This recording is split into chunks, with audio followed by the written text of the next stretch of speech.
जुमला सुबह, जुमला शाम, जुमला कभी दिल की बात, मन की बात, इधर की बात, उधर की। अरे काम की बात करो, रोजगार की बात करो, बिल्किस को इंसाफ दिलाने की बात करो। ऐसे प्रधानमंत्री को डूब के मर जाना चाहिए जो जिस दिन वो बयान देते हैं कि नारी शक्तिकरण की बात, उसी दिन 11 लोगों को छोड़ दिया जाता है। क्या हो रहा है, वो 11 जो लोग कन्विक्टेड लोग हैं, मुजरिम है, आरोपी नहीं है, मुजरिम है, उनको छोड़ दिया गया। एक दिन पहले बिल्किस को इंसाफ मिलेगा? इंसाफ देना पड़ेगा, अगर नहीं दोगे तो छीन के लेंगे। हिंदुस्तान के लोग मुर्दा नहीं है, जिंदा लोग हैं। यहाँ के हिंदू, मुसलमान, सिख, ईसाई छीन के लेंगे हम आपसे। आप क्या समझते हैं, जब जो दिल में आएगा आप करेंगे, जो चाहेंगे करेंगे। आपको बता दें कि हम कांग्रेसी हैं। और इस बार जो है आप देखो, जैसे ही वो कन्विक्ट बाहर आते हैं, मुजरिम बाहर आते हैं, उनको मतलब फूलों की माला, एज इफ उन्होंने देश के लिए बहुत बड़ा गोल्ड मेडल जीत कर आ गए। वाह जी वाह। एक तरफ प्रधानमंत्री औरत और नारी शक्ति की बात कहते हैं, दूसरी तरफ आप देखो जो निर्भया की माता जी हैं, उन्होंने भी इसको बहिष्कार किया और कहा कि उनको कड़ी से कड़ी सजा और सजाए मौत होनी चाहिए। बातों के वीर, वो बात से पेट भर देंगे, बात से 15 लाख दे देंगे, बात से चाइना को आंख दिखा देंगे, बात से पूरे दुनिया में कब्जा कर लेंगे, बात से वो 6 अरब लोगों के प्रधानमंत्री बन जाएंगे। 6 अरब लोग, बात ही से तो है वो। मुझे अफसोस था कि नहीं सहेंगे बेटी पे वार, अब की बार मोदी सरकार। और ठीक जीतने के बाद मोदी जी ने कहा बेटी बचाओ। तो ये इसको एक नारा ना समझिए, इसको एक वार्निंग समझिए कि बेटी बचाओ, बचाओ बेटी। किससे बचाओ? भाजपा के कार्यकर्ताओं से, भाजपा को जो सपोर्ट करते हैं उनसे बचाओ। और बताने और जताने के, हर हाथ में मोबाइल है ना, ये देन है राजीव गांधी की। कंप्यूटर, नेट, ये सोच था, ये ख्वाब था, ये जुमला नहीं था। हमारे प्रधानमंत्री ने करके दिखाया था और ये सिर्फ फेंक के दिखा रहे हैं। इस देश के फेंक के दिखा रहे। कब तक चलेगा, कब तक चलेगा?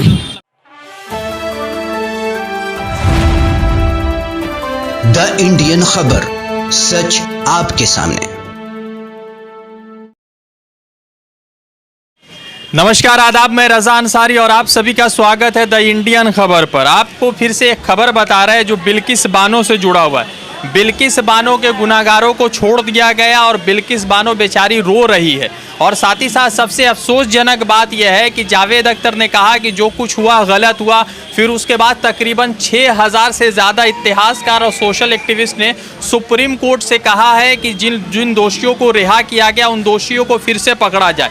2012 में निर्भया का कांड होता है तो निर्भया के लिए आवाज़ उठाने के लिए लाखों की संख्या में लोग निकलते हैं, मगर बिल्किस के लिए नहीं निकले क्योंकि शायद बिल्किस मुसलमान है। वो हिंदुस्तान की बेटी ज़रूर है, मगर एक धर्म का आड़ लगा हुआ है, इसलिए धर्म के आड़ पे लोग जो है बिल्किस को इंसाफ नहीं दिला रहे। हालांकि निर्भया की मां ने कहा है कि जिन लोगों ने रेप किया उन लोगों को जो है पकड़ना चाहिए और उनके खिलाफ फांसी की सज़ा होनी चाहिए, तमाम तरह की चीज़ें। और इंशाल्लाह सबसे पहले तो ये कि निर्भया को इंसाफ मिल गया मगर बिल्किस को इंसाफ नहीं मिला। रजा भाई, आपने देखा होगा कि 15 अगस्त में हमारे प्रधानमंत्री ज़ोर ज़ोर से चीख कर कहते हैं कि औरत के प्रति सम्मान करना चाहिए, नारी शक्ति की बात करते हैं, जबकि खुद आपने देखा होगा कि 50 करोड़ की गर्लफ्रेंड का जो वर्ड है वो हमारे प्रधानमंत्री इस्तेमाल करते हैं। फिर हमारे प्रधानमंत्री दीदी को भी ओ दीदी करके कहते हैं। तो जिस शख्स ने ऑलरेडी एक एजेंडा सेट कर दिया कि नारी के प्रति जब जो देश का सबसे प्रधान व्यक्ति है, प्रधानमंत्री है, वो जब नारी की इज्जत नहीं करे तो आम लोग क्या करेंगे। और सबसे बड़ी बात आप देखिए कि 2012 में जब निर्भया कांड हुआ था तो निर्भया के वक्त में कांग्रेस की सरकार थी। अरे कम से कम डेमोक्रेसी इतना तो जिंदा था कि लोग प्रोटेस्ट कर रहे थे, कैंडल मार्च निकल रहा था। आप बिल्किस बानो के केस में आप देखिए कि एक गर्भवती औरत के साथ दुष्कर्म किया जाता है और बड़े अफसोस की बात है कि उसके आंखों के सामने उसकी बच्ची को मार दिया जाता है, जो 3 साल की बच्ची होती है। और भी कई सारे लोग होते हैं जिनके साथ बलात्कार होता है, कोई बचता ही नहीं है। और शायद बिल्किस बानो भी नहीं बचती, मगर करीब करीब समझ लीजिए ईश्वर का आशीर्वाद था, ऊपर वाले का आशीर्वाद था कि वो बच गई। और तमाम अदालत खटखटाने के बाद ह्यूमन राइट्स भी हमारे देश में है, जिसके तहत उसने ये मुकदमा छिड़ा। कहीं ना कहीं धीरे धीरे तूल पकड़ा मामले ने और वो आगे बढ़ी, मगर इसके बावजूद भी आप देखिए क्या हो रहा है। वो 11 जो लोग कन्विक्टेड लोग हैं, मुजरिम है, आरोपी नहीं है, मुजरिम है, उनको छोड़ दिया गया। एक दिन पहले समीर भाई, सबसे पहला ये कि राजीव जी का जन्म दिवस है, कांग्रेस है और एक तरफ भारतीय जनता पार्टी। निर्भया को 2012 में इंसाफ मिल गया था, राहुल जी उनके भाई का पूरा खर्चा उठा रहे हैं, मगर ये बिल्किस को इंसाफ क्यों नहीं मिला? देखिए, प्रधानमंत्री कहते हैं कि सबका साथ सबका विकास, मगर उन्हीं के पार्टी के नेता, जिस तरह आपने बताया, यहाँ पर एक लड़की के साथ बलात्कार होता है, गैंग रेप होता है, उसकी 3 साल की बच्ची को दीवार में ठोक कर मार दिया जाता है। मैं यहाँ मुसलमान है, हिंदू है, सिख है, ईसाई है, ब्राह्मण की बात नहीं करूँगा। एक हिंदुस्तानी बेटी का रेप हुआ, हिंदुस्तान की बेटी की इज्जत को लूटी गई, तार तार किया गया, उसके मासूम बच्चे को मार दिया गया, और आपने कहा कि इंसाफ नहीं। इंसाफ हुआ था, मगर अचानक गुजरात में इलेक्शन है, और जब इलेक्शन आता है तो इनके लिए सिर्फ बातें रह जाती हैं, सबका साथ सबका विकास। अरे ये सबका साथ नहीं, ये सबका विनाश कर रहे हैं। इसको विकास पुरुष नहीं, मैं विनाश पुरुष कहता हूँ। 11 लोग जो दोषी थे, कन्विक्टेड थे, उन सभी लोगों को छोड़ दिया जाए तो क्या प्रधानमंत्री नरेंद्र मोदी चुनाव जीतने की तैयारी में लगे हैं?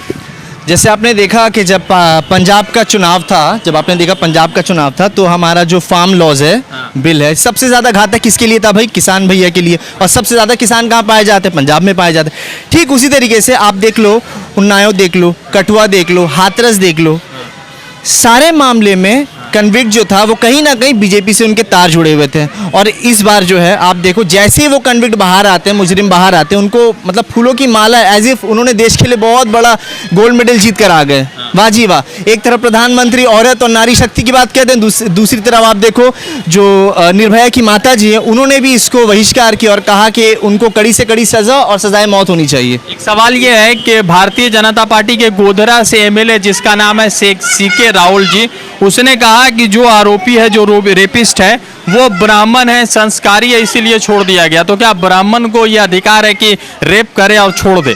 हाँ जी, आपको याद होगा वो ऐड के एक ऐड था 2014 में आता था कि नहीं सहेंगे बेटी पे वार, अब की बार मोदी सरकार। और ठीक जीतने के बाद मोदी जी ने कहा बेटी बचाओ। तो ये इसको एक नारा ना समझिए, इसको एक वार्निंग समझिए कि बेटी बचाओ, बचाओ बेटी। किससे बचाओ? भाजपा के कार्यकर्ताओं से, भाजपा को जो सपोर्ट करते हैं उनसे बचाओ। और आज देखिए क्या हो रहा है। तो पहले ये देश डिसाइड कर ले और भाजपा वाले डिसाइड कर ले। जैसे कि महुआ मोइत्रा जी ने कहा, हमारे बंगाल से जो MP रही है, सांसद है, कि you better decide whether she was a woman और अ मुस्लिम। तो ये नेशन चूज कर ले कि वो एक महिला है, इसलिए उनको मतलब ये नहीं मिला है क्या इंसाफ, या फिर वो एक मुसलमान है। आखिर क्यों? अगर मुसलमान हो तो इनको इंसाफ नहीं मिलेगा, कोई ब्राह्मण होगा तो उसको इंसाफ मिलेगा। भाई देश हिंदू मुसलमान से नहीं चलेगा, देश संविधान से चलेगा। बात करते हैं बेटी पढ़ाओ बेटी बचाओ, और बेटी को मारो, बेटी को दफन करो, बेटी को रेप करो, और उसके बाद मुजरिमों को छोड़ दो। ये है इंसाफ? अगर ये इंसाफ है तो मैं ऐसे इंसाफ को नहीं चाहता। वाकई आज संविधान को शर्मसार किया जा रहा है। पूरी दुनिया हंस रही है हम पे, पूरी दुनिया हंस रही है। बहुत गंभीर बात मैं कह रहा हूँ, दुनिया हंस रही है कि हिंदुस्तान में हो क्या रहा है। सिर्फ इस देश के लोगों को वोट बैंक समझ लिया गया। वो जानते हैं कि हिंदू हिंदू करेंगे, पर हिंदू को कुछ देंगे नहीं, हिंदू को कुछ करेंगे नहीं। क्या हिंदू को भूख नहीं लगती? क्या हिंदू के ऊपर महंगाई नहीं हो रही? आलू, पटल, तेल, सब्जी, डीजल, गैस, क्या हिंदू के लिए नहीं बढ़ा? आपने कोई स्कीम भी नहीं लाया कि हिंदुओं के लिए अलग, मुसलमानों के लिए अलग, इसके लिए। अरे हर चीज़ में हिंदू भाई परेशान है। मगर हिंदू भाइयों को मैं एक मैसेज देना चाहता हूँ कि आप भेड़ बकरियों की तरह तो ना चलें। एक बार बोल देंगे कि नहीं वो मुसलमान को पकड़ लिया जाएगा, उसे छोड़ दिया जाएगा, ये कर दे, आप खुश हो जाते हैं। अरे आपके बच्चे को नौकरी नहीं मिली, 2 करोड़ जो रोजगार का वादा किया था हर साल में, पूरे हिंदू भाइयों को दे देते, दिया आपने। अब तक 12 करोड़ हिंदू भाई बेरोजगार हैं। उनको पता होना चाहिए कि बहुत सारे संस्था, सेंट्रल गवर्नमेंट के बहुत सारे लाखों पद नए छोड़ दीजिए, पुराने खाली हैं, पर ये देना नहीं चाहते। मैं एक नई उपाधि से हमारे प्रधानमंत्री को एक नवाजना चाहता हूँ। जुमले के वीर, बातों के वीर है ये।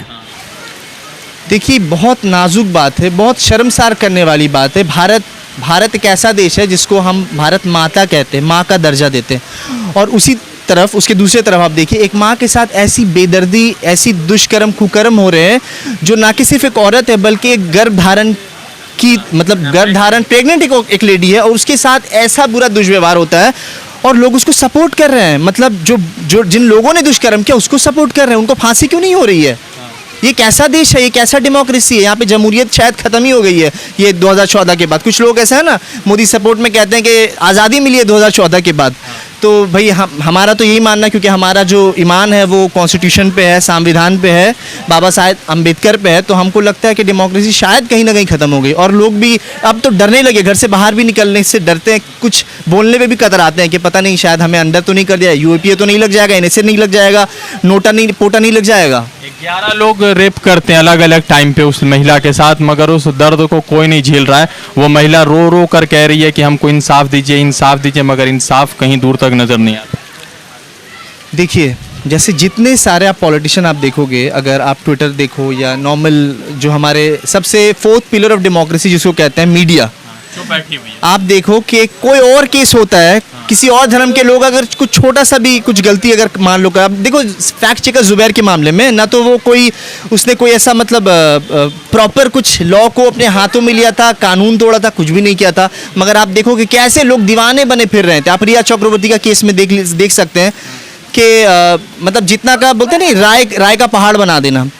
तो वहाँ पे हमारे जो गोदी मीडिया एंकर और एंकरनियाँ हैं, आप देख सकते हैं सुबह से शाम डिबेट, ये अंजना ओम कश्यप है और रूबिका लियाकत है, अमीश देवगन है, और जितने सारे जो गोदी को चाहने वाले, गोदी को सपोर्ट करते हैं, सुबह से शाम ये मतलब टेबल पीट रहे हैं और कौन सही और कौन गलत का नारा। मगर आप यहाँ पे देख लो कि जब बिल्किस बानो जो कि एक खास समुदाय से बिलोंग करती है, उसके मामले में सब इन लोगों को सांप सूंघ गया है। किसी के पास इतनी हिम्मत नहीं है कि वो आकर पूछ सकें कि मोदी साहब आप तो 2014 से पहले कहते थे कि बहुत हुई बेटी पे वार, अब की बार मोदी सरकार, तो मोदी सरकार क्यों? और सबसे बड़ी बात हमारी जो सिंड्रेला रानी है, सिलेंड्रेला, आपको तो पता ही होगा, स्मृति ईरानी, जो जिनको खिताब लकब मिल गया है कि सिलेंड्रेला ईरानी का, कि हमेशा वो सिलेंडर लेकर धरने पे है। और बेटी निर्भया के टाइम में आपने देखा होगा कि मार्च जुलूस में निकल रही है, रैली में निकल रही है।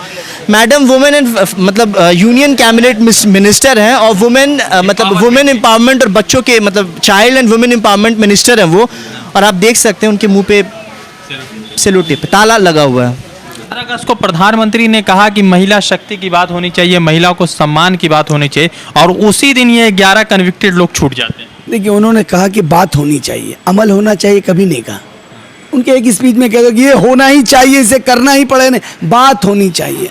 तो बातें तो बहुत होती हैं, चाय दुकान से लेके पान दुकान से लेके पार्लियामेंट तक, बातें नहीं, काम करना होगा। सिर्फ बड़ी बड़ी बातें करने से तो नहीं होगा। मैं कहूँगा कि 15 लाख दे दूंगा, आया, बात तो उन्होंने बहुत कही थी, तो उनकी बात।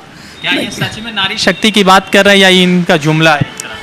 मैंने अभी कहा ना, जुमला जीवी नहीं, वो तो कह दिया गया। बातों के वीर, वो बात से पेट भर देंगे, बात से 15 लाख दे देंगे, बात से चाइना को आंख दिखा देंगे, बात से पूरे दुनिया में कब्जा कर लेंगे, बात से वो 6 अरब लोगों के प्रधानमंत्री बन जाएंगे। 6 अरब लोग, बात ही से तो है वो। मुझे अफसोस होता है जब उनका वो बयान पर कुछ मीडिया चलाना नहीं चाहती है। उनका बयान था कि श्यामा प्रसाद मुखर्जी और स्वामी विवेकानंद आपस में वार्तालाप करते थे।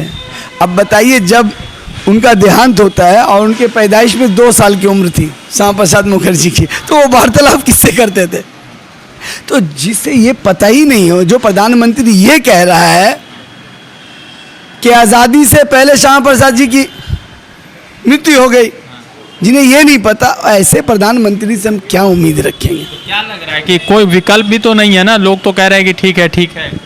नहीं, विकल्प नहीं, ये किसने कहा आपको? अगर विकल्प नहीं होता, राहुल गांधी जी ने कहा जब कोरोना महामारी पूरे दुनिया में फैल रही थी, वो इकलौते नेता थे जिन्होंने कहा, लोगों को आगाह किया कि नहीं, महामारी से आपको बचना है, तैयार। लोग हंसने लग गए। यहाँ पर नमस्ते ट्रम्प हो रहा था और देश गर्म हो रहा था। देश के लाखों करोड़ों लोगों को बेरोजगार कर दिया गया। 3 महीने 4 महीने घर में बंद हो गए लोग, रोजगार खत्म हुआ, जमा पूंजी खर्च हो गया, बर्बाद हो गया। जिनके पास खाने का नहीं था, जो खुददार लोग थे, दूसरे के पास हाथ फैलाना पड़ा, भीख मांगना पड़ा लोगों को। पैदल चल चल के मासूम बच्चों को देखा हमने कि पाँव में छाले पड़ गए, माँ मरी पड़ी है प्लेटफॉर्म में लॉकडाउन में, और बच्चा आंचल पकड़ के रो रहा है, उसे शर्म नहीं आती। अरे उसके जगह अगर कोई दूसरा प्रधानमंत्री होता, फौरन रिजाइन देता। एक व्यक्ति की अगर बात मान लेते राहुल जी की, तो आज पूरे देश को रोना नहीं पड़ता। किस बात का अहंकार है आपको? इतने अहंकारी क्यों है? अगर सच बात कोई भी बोले हम एक्सेप्ट करेंगे। आप कहते हैं हर घर तिरंगा, अरे हर दिल में तिरंगा है हमारा। राहुल गांधी के पिताजी राजीव गांधी ने क्या ख्वाब देखा था, आज देख लीजिए। हमें बताने और जताने के, हर हाथ में मोबाइल है ना, ये देन है राजीव गांधी की। कंप्यूटर, नेट, ये सोच था, ये ख्वाब था, ये जुमला नहीं था। हमारे प्रधानमंत्री ने करके दिखाया था और ये सिर्फ फेंक के दिखा रहे हैं। इस देश के फेंक के दिखा रहे। कब तक चलेगा? कब तक चलेगा? बिल्किस को इंसाफ मिलेगा? इंसाफ देना पड़ेगा। अगर नहीं दोगे तो छीन के लेंगे। हिंदुस्तान के लोग मुर्दा नहीं है, जिंदा लोग हैं। यहाँ के हिंदू, मुसलमान, सिख, ईसाई छीन के लेंगे हम आपसे। आप क्या समझते हैं? जब जो दिल में आएगा आप करेंगे, जो चाहेंगे करेंगे। आपको बता दें कि हम कांग्रेसी हैं। हमने अंग्रेजों को भगा दिया था। हम अंग्रेजों से जिस हुकूमत का सूरज नहीं डूबता था, हम उससे नहीं डरे। वो भी हंसते थे। अच्छा, दोनों का स्लोगन है क्या? वो कहते थे कांग्रेस मुक्त भारत कर देंगे, आरएसएस के चड्डीधारी दलालों का। आज जो सरकार में ये भी कहते हैं कांग्रेस मुक्त भारत करेंगे, और उसके साथ उनकी छोटी बुआ निकली है फुदक के, ये ममता बनर्जी जी हैं। ये भी कहते हैं कांग्रेस मुक्त बंगाल कर देंगे। एक ही भाषा, अंग्रेज, आरएसएस, बीजेपी, तृणमूल, एक ही चलन, एक ही भाषा। क्यों? आखिर कहीं तो गड़बड़ है बॉस। अच्छा, तो बिल्किस के मामले में प्रधानमंत्री का कोई ट्वीट नहीं आया? क्यों आएगा? मैंने कहा ना, वो बातों के वीर है। बस बोल देंगे, हो जाएगा काम खत्म। उनका काम खत्म हो गया। और चाटुकार पत्रकार कहेंगे देखिए प्रधानमंत्री ने इतना अच्छा कहा नारी शक्तिकरण की। अरे बात नहीं, काम कीजिए ना। आप तो बात ही कर रहे हैं। अरे इतने साल से हम लोगों ने क्या देखा? बात देखा। जुमला पे जुमला, सुबह जुमला, शाम जुमला, कभी दिल की बात, मन की बात, इधर की बात, उधर की। अरे काम की बात करो, रोजगार की बात करो, बिल्किस को इंसाफ दिलाने की बात करो। ऐसे प्रधानमंत्री को डूब के मर जाना चाहिए, जो जिस दिन वो बयान देते हैं कि नारी शक्तिकरण की बात, उसी दिन 11 लोगों को छोड़ दिया जाता है और आपको पता भी नहीं चलता। नोट नए बीच चौराहे पे जहां बुलाइएगा, भाई रस्सी भी शर्मसार हो जाता अगर आपको फांसी दी जाती तो। रस्सी एक्सेप्ट नहीं करेगा आपके झूठ को। आपने कहा था, आपको याद होगा, एक बहुत बड़ी बात मैं कह रहा हूं, बहुत बड़ी बात कह रहा हूं आपके मीडिया के माध्यम से। जब प्रधानमंत्री ने नोटबंदी किया, उस वक्त बैंकों में 2000 का नोट नहीं आया था। देखा होगा आपने, क्योंकि एटीएम में फिट नहीं बैठ रहा था 2000 का नोट। और सिर्फ 3 लोगों को मालूम था, जैसा कि मीडिया बता रहे थे, प्रधानमंत्री जी को, आरबीआई के चेयरमैन उनको, और एक वित्त मंत्री को, और किसी को नहीं। और 2 दिन बाद आतंकवादी पकड़ाता है और उसके पॉकेट से 2000 का नोट निकलता है। कभी इंक्वायरी हुई? मैंने मीडिया के माध्यम से देखा, एटीएम में आया नहीं नोट, आतंकवादी के पास नोट चल गया। कुछ दिन बाद पुलवामा अटैक होता है। इतना कनेक्शन कैसे है? हिम्मत है? अगर दम है, हो सकता है कल को मेरे पीछे भी एजेंसी लगा देंगे, 4 नए केस डाल देंगे। मैं पूछ रहा हूं, क्या मिला नोटबंदी से? कितना काला धन आया? सवाल पूछिए, जवाब नहीं देंगे इनसे। द इंडियन खबर, सच आपके सामने।